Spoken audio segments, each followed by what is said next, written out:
Hi everyone, Chillax here and welcome back to another Anchor Panic video. So Luna has finally dropped for global version 1.9 and today we will talk about the value that she can bring to your account, specifically whether to pull or pass on her, what her skill kit is, how to build her, and we will do a live PvP showcase.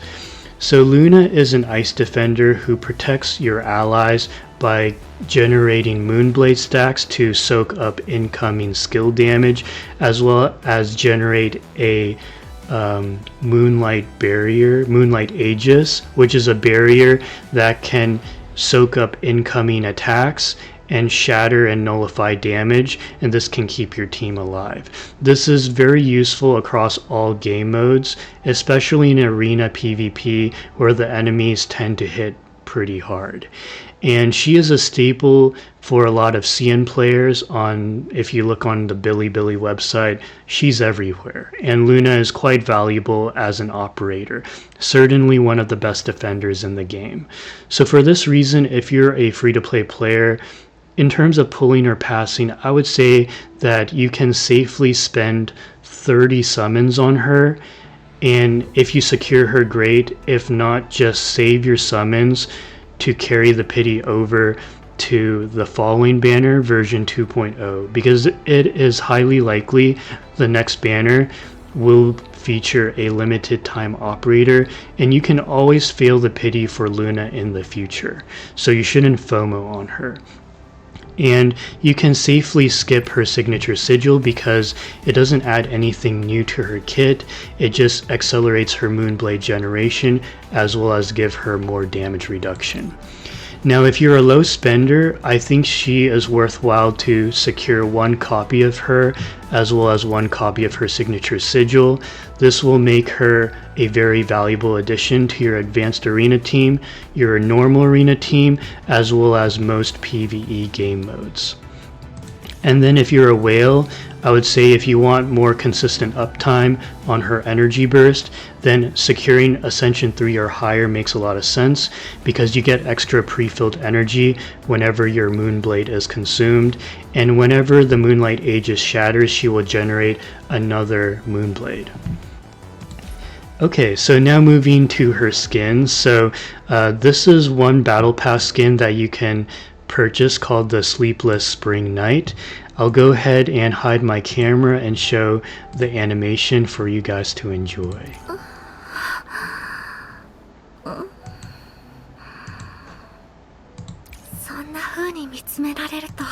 Yeah, so respectfully looking.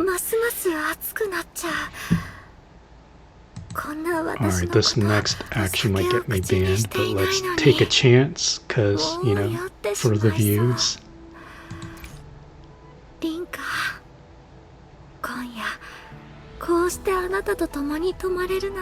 Alright, and then we have one more animation. It's this one right here.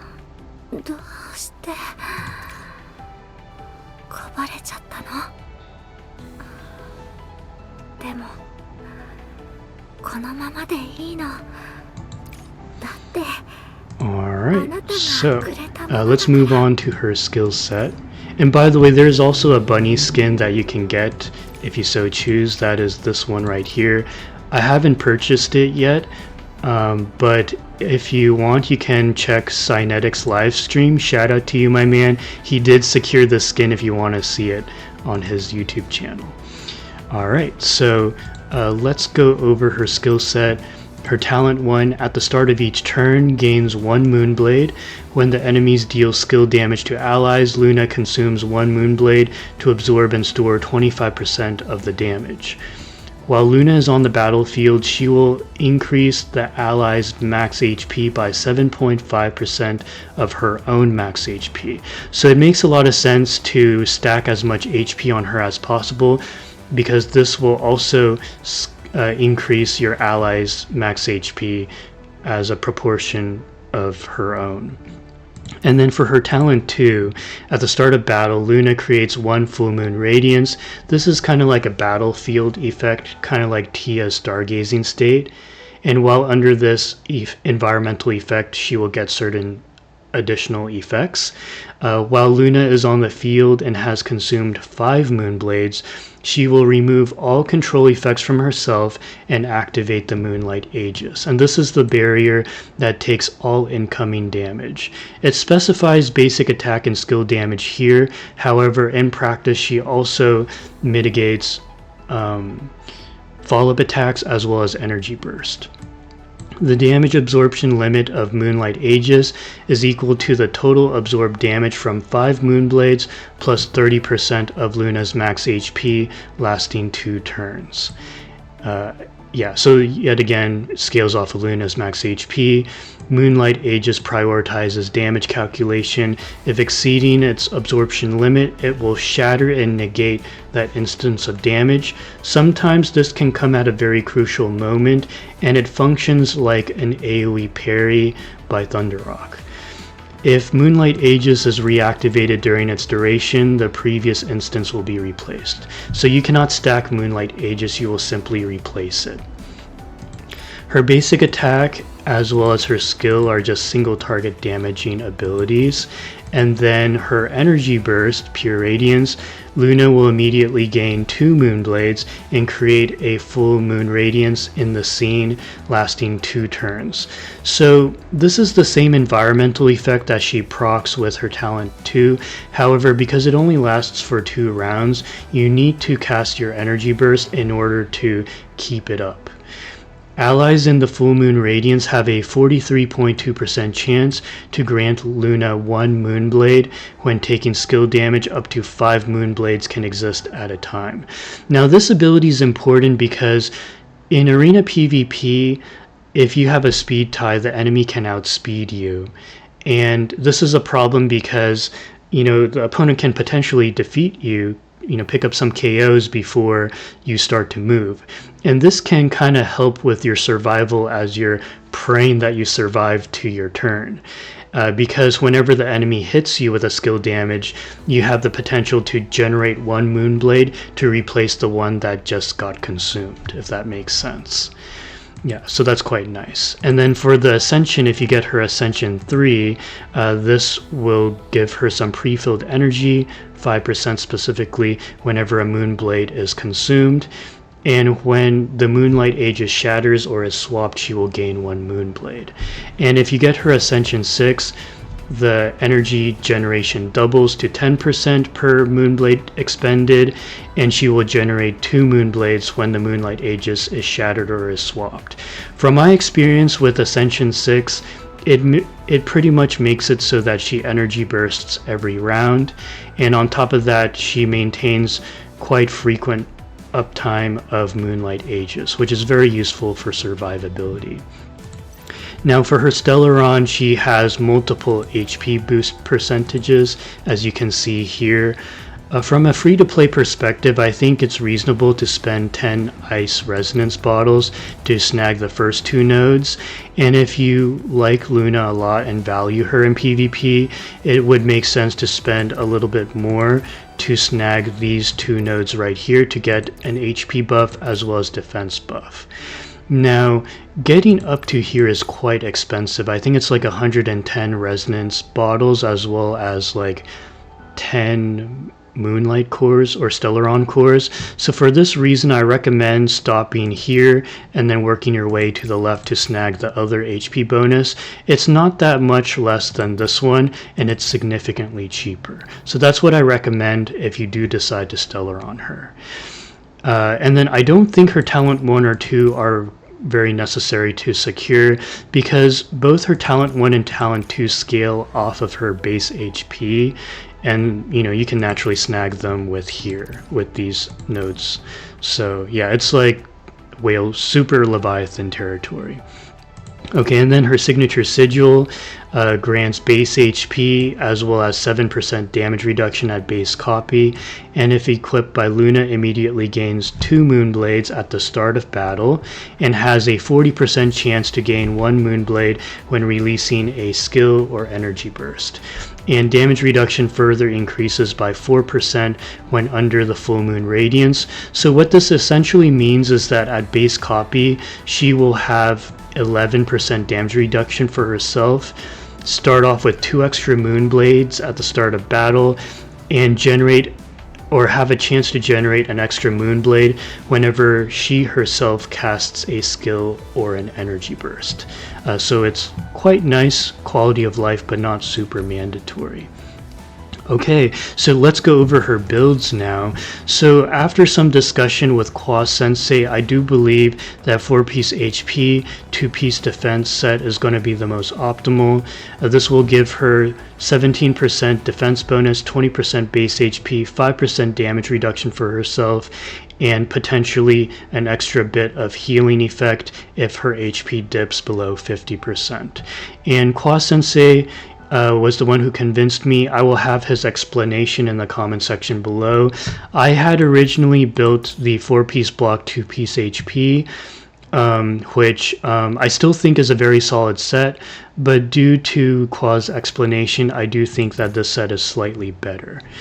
So yeah, I would recommend this set right here, going with the remodel set. 6 out of 6 speed, 5 out of 5 block chance, as much base HP and HP as possible, and the rest into defense. And then you will go with speed, base HP, as well as HP. And then for her signature sigil and powers, I would say definitely speed, HP, defense bonus is the way to go, simply because shield enhance doesn't work on her, given that her barrier doesn't count as a traditional shield. And then she doesn't heal herself like some other defenders do, so she doesn't need healing boost. And if you don't have her signature sigil, there is an excellent alternative, which is this one right here, the automated cultivation. This also gives base HP, and heck, even gives even more base HP the more ice operators you have on her team.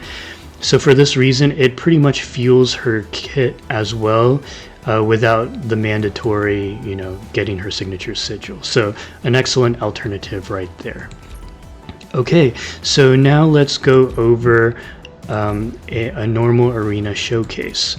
So this is going to be my updated team, and as you can see here, I rotated out my Lang Jiao for Luna, and this is for 2 reasons. One is because with Luna on your team, freezing the enemy is not as important, because you can keep yourself alive and mitigate a ton of damage. But the other reason is because some players might run Luna as well, and keep in mind that when Luna consumes 5 Moonblades, she will generate a Moonlight Aegis barrier, and upon doing so, she will remove all crowd control on herself, which includes Lang Jiao's freeze. And so for this reason, Lang Jiao has less utility that way, so it's better just to swap her out. And then so for this team, you essentially have 2 speed tuners / buffers. You have your tank Luna, you have Frost Jade, who is a healer / reviver, and then you have your main DPS Abyssalicia. And in terms of builds, I have turned on her signature sigil along with the 4-piece Raging Wave 2-piece attack boost, speed, base attack, and attack. And then for Echo, I have her on my PvP build, signature sigil still, but for her model set, it is like 4-piece block chance, 2-piece Raging Wave, speed, HP, and HP. Now for Frost Jade, it's going to be a more offensive build, 4-piece Raging Wave, speed, base HP, as well as attack. I guess it's partly offensive, partly defensive. And then for Abyssalicia, signature sigil once again, and then 4-piece lightning, 2-piece attack boost, speed, crit rate, and crit damage. And you guys know what Luna has. So let's go ahead and now, because of the bracket reset, I'm hitting simulation data, so we'll go ahead and do a sparring with someone else on my friends list. Let's see here. Let's find a strong opponent. Okay, so shout out to my man Gear. I'll go ahead and attack him.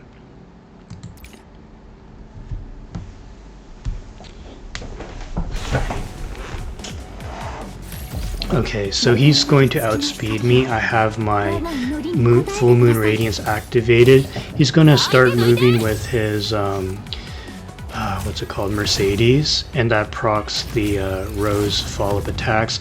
So the test is if my Luna can keep my team alive on offense until I can actually move. Yeah, because we have a speed tie right now. And then the energy bursts. Oh, Moonlight Aegis activation, so that should soak up some follow-up attacks. Oh, he did an energy burst. Okay. Interesting. I wanted to see if his energy burst would defeat me. Actually, hold on, let me cancel that and do that again. Let's a fair fight. Hold up. Yeah, because that's what I really want to know, because the problem with PvP right now is whoever's on defense typically wins. So, yeah, let's challenge again.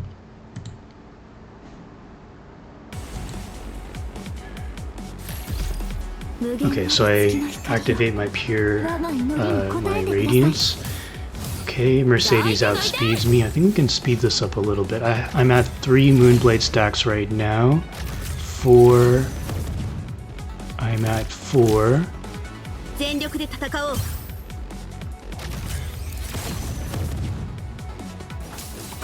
see.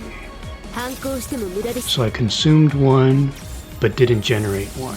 I activate Moonlight Aegis, he energy bursts, and I soak up that damage, right? Because it can take all incoming attacks. Oh, I think that was the shatter right there. I just saw, did you see that? Like that? Okay, and I technically haven't moved yet, but I was able to keep my entire team alive on offense. So now I can finally move. And, oh, I energy bursted on round 1 with turn, so that's kind of nice. Alright.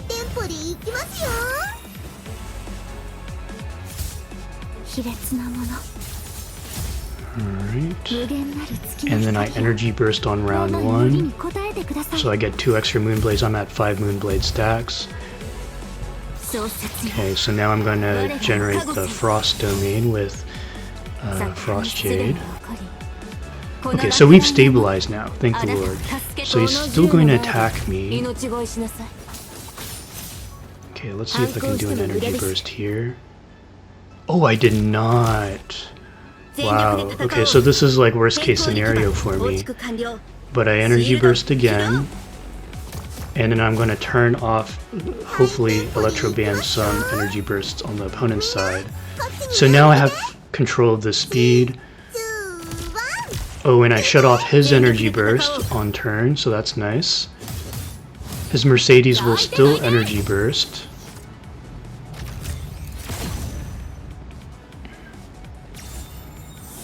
Oh, Moonlight Aegis is activated again. Energy burst, it should soak up some of that damage, soak up some of this damage. Oh, I think it... Okay. It's really hard to tell what shatters and what not. Okay, and then we energy burst again. So this is round 2. Another energy burst by my Luna. Okay, and then Frost Jade moves.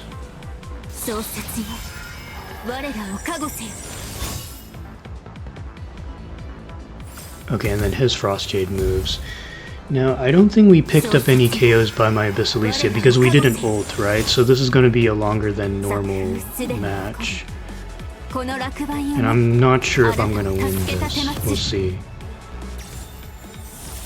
Oh, activated Moonlight Aegis again. So we're blocking that follow-up attack. Okay, now we are going to energy burst for sure.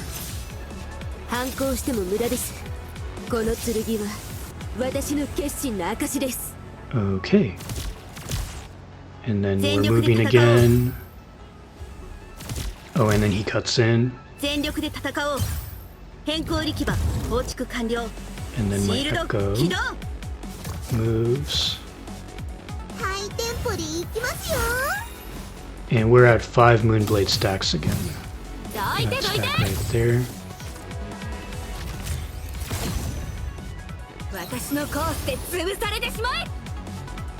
Yeah, you see why I have my Echo on the PvP build, because I take so much damage.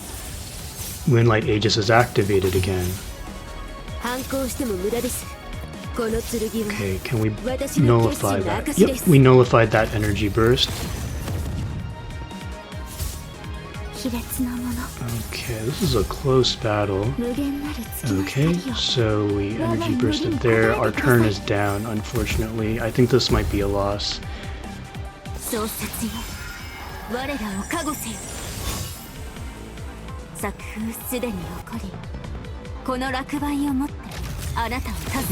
this is like way too powerful. Okay, well, I still lost.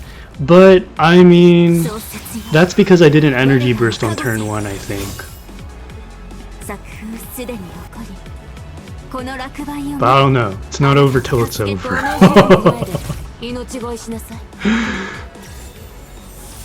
Moonlight Aegis activated. Let's see if we revive. We do.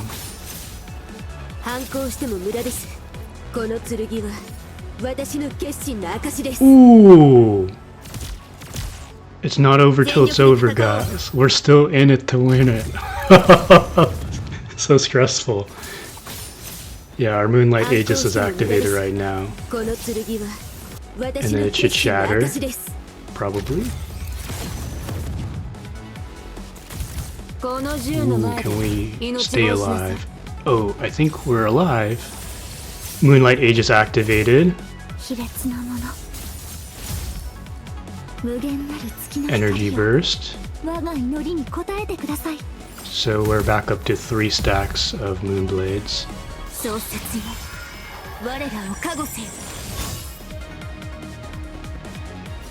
Okay, we came back. Oh my god, we might actually win. Oh, not quite.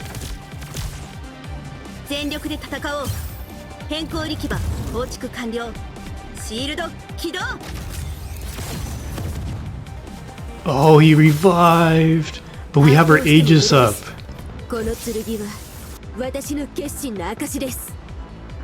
Oh no, it wasn't the Aegis. Oh god. It's because we... I don't know what happened there. So the reason why she's healing on while attacking is because of Frostjade's talent. Well, we're already on round 5. Usually the normal battles don't go beyond round 2. I think this is it. Yeah! Oh wait, no, not yet. Dang, she's still alive.